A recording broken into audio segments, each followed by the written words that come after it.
Good morning, students. Welcome online platform. In this video, we study William Wordsworth's second poem, The Solitary Reaper. First of all, we study introduction to the poem. So let's start. In 1803, Wordsworth had a tour of Highland. 1830 में Wordsworth ने highland का tour किया. Being a lover of nature, प्रकृति का प्रेमी होने के कारण ही वॉज फैसिनेटेड, वो आकर्षित हुआ by the scenery and innocent people. Scenery मन होता है प्राकृतिक दृश्य और इनोसेंट मन सीधे साधे लोग. पीपल ऑफ द एरिया, उस क्षेत्र के सीधे साधे लोग और उसके प्राकृतिक सौंदर्य के प्रति वो आकर्षित हुआ.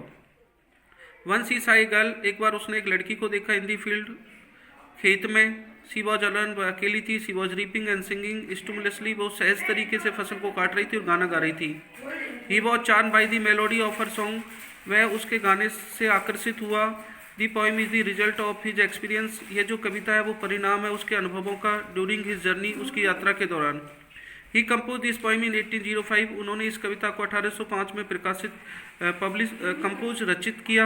And it was publish in 1807 और 1807 में इसको प्रकाशित किया. अब हम इस कविता को लाइन बाय लाइन स्टडी करते हैं. बिहोल्ड हर सिंग इन दी फील्ड, कवि कह रहे हैं कि देखो उस अकेली लड़की को, देखो उस खेत में. यौन सॉलिटरी हाईलैंडलेस, अकेले ही उस पहाड़ी लड़की को. रीपिंग, जो रीपिंग का फसल को काट रही है. सिंगिंग, और गा रही है हरसेल्फ स्वयं. कभी वहाँ से गुजरने वाले राहगीरों से निवेदन करता है कि स्टॉप हियर, कि आप रुकें और उसके मधुर गाने को सुनें, और यदि आपको जल्दी है तो जेंटली पास, चुपचाप वहाँ से गुजर जाए. Alone she cuts and binds the grains, अकेली वे फसल को काट रही है और धान को बांध रही है. एंड सिंग से मेलनकली स्टैंड, और एक दुख भरा गाना गा रही है. ओ लिसन, सुनो, for the well profound is overflowing with the sound. कभी कहता है कि उसके इस गाने से जो घाटी है, वेल माने घाटी जो है, प्रोफाउंड माने बहुत ही गहन तरीके से, ओवरफ्लोइंग माने लबालब हो गई है. अर्थात उस घाटी में उस लड़की की के गाने की जो गूंज है वो सुनाई दे रही है. अब सेकंड स्टैंजा में कवि जो है वो उसकी तुलना नाइटिंगेल, उसके गाने की तुलना जो है वो नाइटिंगेल से कर रहा है कि no nightingale did ever chant, कि ऐसा गाना तो कभी नाइटिंगेल ने भी नहीं गाया. मोर वेलकम, जो नाइटिंगेल का जो गाना होता है बहुत ही वेलकम, स्वागत करने योग्य होता है.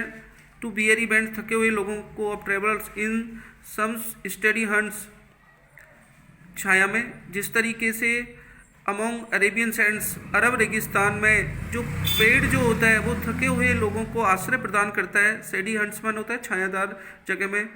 उसी प्रकार से ये जो इस लड़की का जो गाना है वो बहुत ही आराम प्रदान करने वाला है. A voice so thrilling never was heard, कभी कह रहा है कि यह आवाज़ इतनी तीखी, इतनी रोमांचकारी है कि जिसको मैंने कभी सुना नहीं. In spring from the cuckoo bird, और कभी कह रहा है कि जो बसंत ऋतु में जो कोयल पक्षी गाना गाती है उससे भी इसका गाना बहुत ही मधुर है.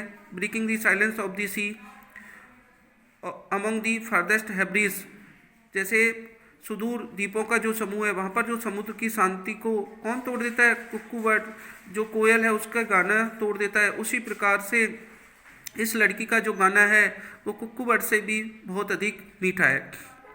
Will no one tell me, अब यहाँ पर कभी प्रश्न करता है कि क्या कोई मुझे बताएगा व्हाट शी सिंग्स, वो क्या गाना गा रही है. अब ये जो पोइम है वो मोनोलॉग में लिखी गई है. कभी खुद ही प्रश्न कर रहा है और खुद ही उसका आंसर दे रहा है. तो वो कहता है perhaps the plaintiff numbers flow, शायद कि जो दिनों दिन जो नंबर घटनाएं घटी हैं संख्या में. फॉर ओल्ड, पुरानी घटनाएं. अनहैप्पी, दुखी. फार ऑफ थिंग्स, सुदूर चीज़ों के बारे में, या वो उन युद्धों के बारे में जो बहुत समय पहले लड़े गए थे, शायद इसके बारे में वो गा रही है. It is some more humble lay, और उसका जो गाना है बिल्कुल ही हल्का, हम्बल, बड़ा ही सीधा है. फैमिलियर मैटर ऑफ डे, और ऐसा लग रहा है जैसे दिनों दिन जो मामले घटित हो रहे हैं उनसे संबंधित है. सम नेचुरल सोरो, या किसी प्राकृतिक दुख के बारे में है, या लॉस, हानि के बारे में, पेन, कष्ट के बारे में. That has been and may be again, और या जो घटनाएं पहले हो चुकी हैं या आने वाले समय में घटित होने वाली हैं. वेदर दी थीम दी मैडन सिंह, चाहे कुछ भी थीम रही हो।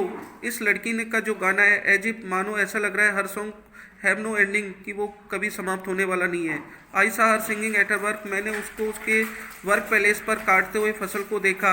And over the sickle vending, sickle माने दराती से फसल को काटते हुए। लास्ट स्टेंजा में कह रहा है I listen motionless and still, मैंने उसके गाने को बिल्कुल स्थिर होकर सुना और मैं अभी भी इस गाने को सुन रहा हूँ। स्टिल कह रहा है एंड माउंटेड अप, जब वो गाना समाप्त कर देती है तब वो पहाड़ी पर चढ़ता है। The music in my heart I bore, कभी कह रहा है कि उसका जो गाना है वो मेरे हृदय में अभी भी गुंजमान हो रहा है। Long after it was heard no more, और लंबे समय तक वो गाना जो है मेरे हृदय में गुंजमान हो रहा है। तो यहाँ पर कभी कहना चाह रहा है कि उसका गाना समाप्त होने के बाद भी उसका जो गाने की जो मधुरता है वो उसके हृदय में गुंजमान हो रही है। तो इस तरीके से ये कविता पूरी होती है। मैं आशा करता हूँ कि आपको ये वीडियो बहुत ही हेल्पफुल रही होगी। आप इस वीडियो को लाइक करें, सब्सक्राइब करें, शेयर करें। Thank you very much.